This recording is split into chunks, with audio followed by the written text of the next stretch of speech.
Hello? Am I live? So I used to come to this spot right here, and it's a fallen tree that went across this creek, and it's 15 years, and I would always come back to Kentucky and sit on that tree and reflect on things, reflect on life, take people there, take friends there. I took a break from social media and from YouTube for the males, and I got obsessed with it over the past 4 years, really. And then the lockdowns made it happen even more. And I see how so many people think that I don't even, I don't even want to talk bad about anybody. I just want to say that it seems like the internet is kind of the all-seeing eye. And for as much as people like to expose secret agendas and conspiracies, they really, those beautiful words that Jesus says that is within does not come by observation. And I guess these little cult communities, I don't want to, and it's so easy, truth community on the internet and everything, and it seems so real, right? And it is real. And all the lies are real. The lies are true, true lies, right? It's all true. But at what point does it stop mattering? Just making faces at the camera, waiting to see if it's going to work. There's so much in the world around us, and I just and not to worship it. There's so much to be said about that. The natives are onto something. The natives are onto something. They're not all they are. Everything's had it all figured out. It's been so humbling. But don't just reading Jesus. He came. He came in that generation, and there can be schools and seminaries and television. Nobody is talking about that. Like, no one is talking about it almost. And then to think, like, what else has Jesus said? What else is in there that no one else is seeing, that no one is recognizing? They're just accepting the mainstream view, and not even the mainstream view, even philosopher. But he said the media message created by these walls. And even now I'm trying so hard to speak to anyone that's listening as if you were my friend, like we were just taking a walk in the woods, and try to make it as real as possible, and hope and pray that it can be something that's sincere and it's not me trying to gain any views at all, or to boost my ego at all, or to make a name for myself at all. I just want to strip that all away. I want to throw it all away. I don't care about all of that. It doesn't. What matters is our connection to God, to spirit, and it's so personal. And my critique, I guess this kind of oh hey, I was just you know, God willing that these words matter, and that I'm not doing this in vain. And I do think it's funny that the service is cutting out because I'm out here in the world. I'm out here in nature, more removed from quote unquote Babylon, even though Babylon already fell. Um, but it's just my prayer not to come for anybody in particular at all. But all of the hate in the comments and everyone arguing over these words are things that we're told not to do. We got to love each other. That's what the command is to do, is to love each other and to not fight over words and not nitpick all these things. And I'm seeing people creating theologies that are very specific and nuanced, and actually they're just creating another denomination, and they're shunning other people. And do we really have the time to do that? I just wanted to check in with you all and say that my life has been so blessed, and it's been going so well. And I've been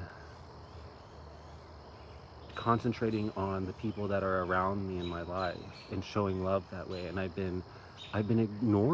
really been ignoring the internet and what's going on in the news. Like, even when people were talking, they were scared that nuclear war was going to happen. I was already not paying attention to anything then. I was like, really, look around you. Look how beautiful it is. These ideas, and at this point, who even knows what is real? Anything could all be staged. age just to freak us out and keep us in the state of, you take those shackles off and life opens up again. I think that you have to expose and focusing on the ones around us, like our neighbors, and getting to know our neighbors and loving our neighbors. And I'm just thinking, how many people actually know their neighbors' names, and how many people maybe like something for their neighbors or check in with them? I mean, isn't that what we want someone to do for us without um, getting paid, just out of love? And those are the commandments, you know? And how many people are just ignoring their neighbor? You know, what does mud flood being Armageddon mean at all? It doesn't mean anything. We don't know what was going on. The millennial reign, the millennial kingdom.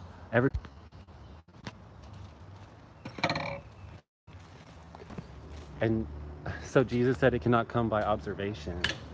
I just keep thinking that there's so many, he didn't even say that many words, you know, but they're so profound, and people are trying to change his words to fit their understanding, when I think we have to change everything else to try to understand what he actually meant.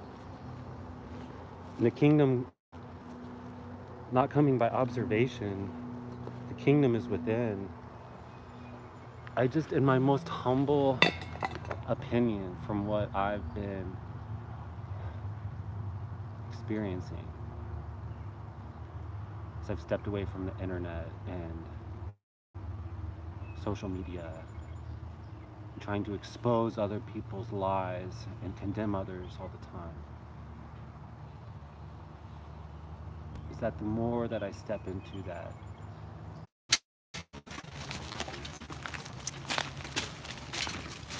what I was saying was, even if I'm wrong, forgive me. I'm gonna go up a hill right now. Still pretending like I'm just here with a friend, going through the woods, taking a walk, taking a talk. Maybe if I go up that hill, then I'll get better service. I've got a bag and a bike. But even if I'm wrong, please forgive me. I'm not trying to steer anybody away from anything. I'm not trying to dissuade your belief system or anything like that. I don't have an agenda except trying to share with what's on my heart to people that may be my friends out there. But the more I step into that, the kingdom within, inside, the more I see it reflect on the outside world. The more I see the beauty and the gift of life, and the more that those lies and those deceptions become figments of our imaginations. They become figments of other people's imaginations. They're not real. They aren't even real. And even as the truthers think that they're so real, they think that we have to spend all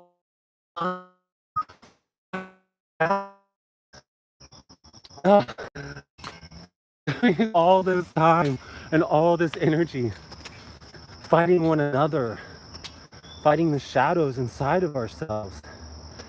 And I'm telling you, I'm testifying, you know, just from my heart.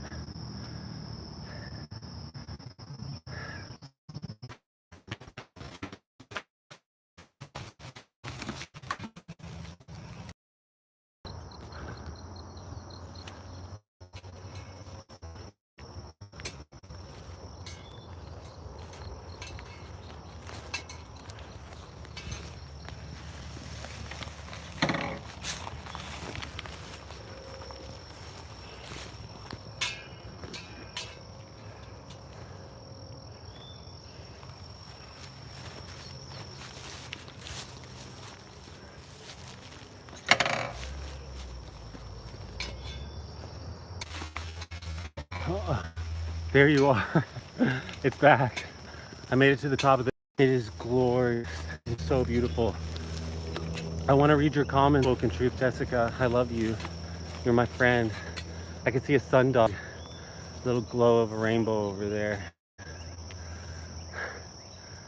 It's just all of these thoughts going in my head, and it's hard to talk when it keeps getting cut out. But you know, it's significant. It means something to me because I could go closer to the 5G. I could go closer to the radio towers. I could go closer into the city, into Babylon, and I could make this message, and I could.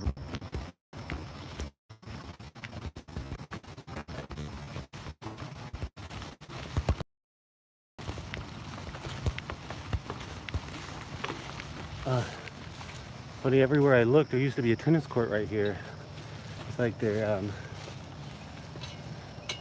my youth is disintegrating before my very eyes. All of my favorite spots in this forest are going away. The fallen tree, to me that tree was like the giving tree. A stump of it is still there. I didn't sit on it though.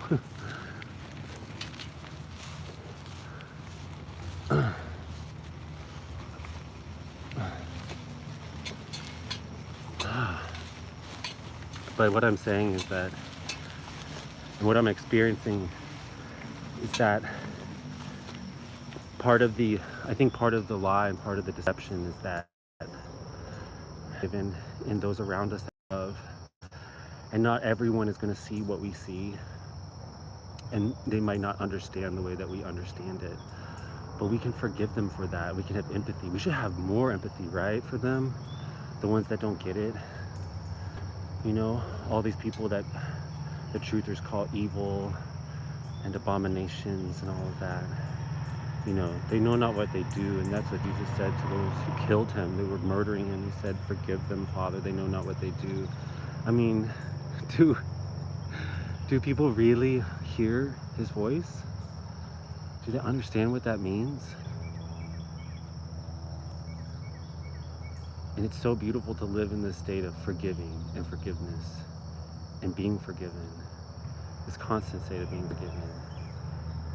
This constant state of, I know I want to do what's right, God, and forgive me if I'm wrong.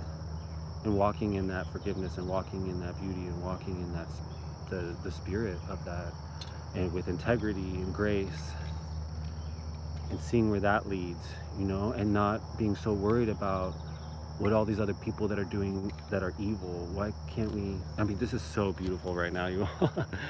Why can't we, yeah, please look at that and not me. Why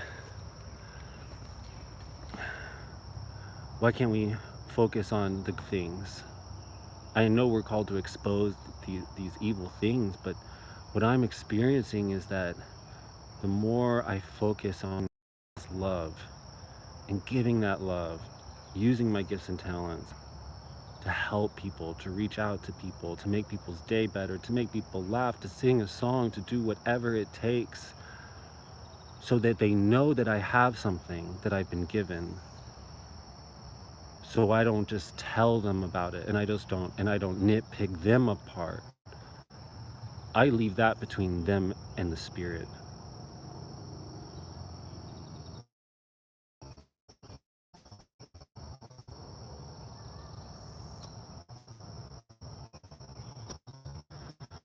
That's between them and the Spirit.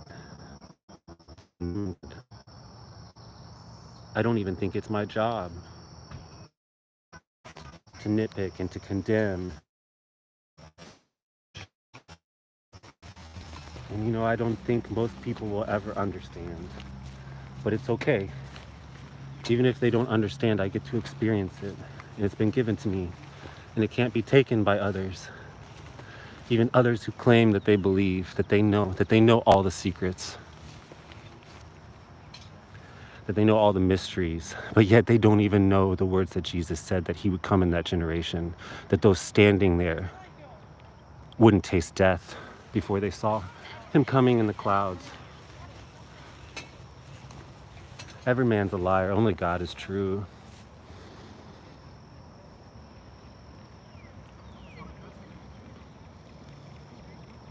Praise God for that.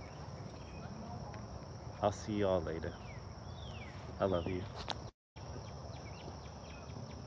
I want to read your comments, Jessica. I'm going to try. I hope they stay around if I close this out. But I love you so much, Jessica. Of course, I've been loving you and thinking of you and praying for you. And this just became such a special moment. I was down there by the creek and I just came up to the top of this hill, and it is so beautiful, and it's nice to come back to my homeland, so to speak. And but I gotta run because I'm meeting my mom for dinner, and I brought her a bottle of strawberry jam that we made yesterday from my friend Justin's garden that he started before he died from the vaccine. It all fits together. It all makes sense. We'll figure it out. God will let us know. He'll keep forgiving. He'll keep loving us. I know, Jessica. I know, right? Your precious heart. I know, my precious heart. Our precious hearts. Nobody could take it away from us. We love God. Even if we're wrong about things, that's part of the journey. Only He is true, right? Only He is true. We're all guilty of jumping to conclusions and playing the fool from every now and then. But it's all right. It's okay. Yeah, thank you, Jesus. All right, I'll try to do this again soon, I hope. I don't know, maybe not. Maybe not. We'll see. I got a lot going on. All right, bye.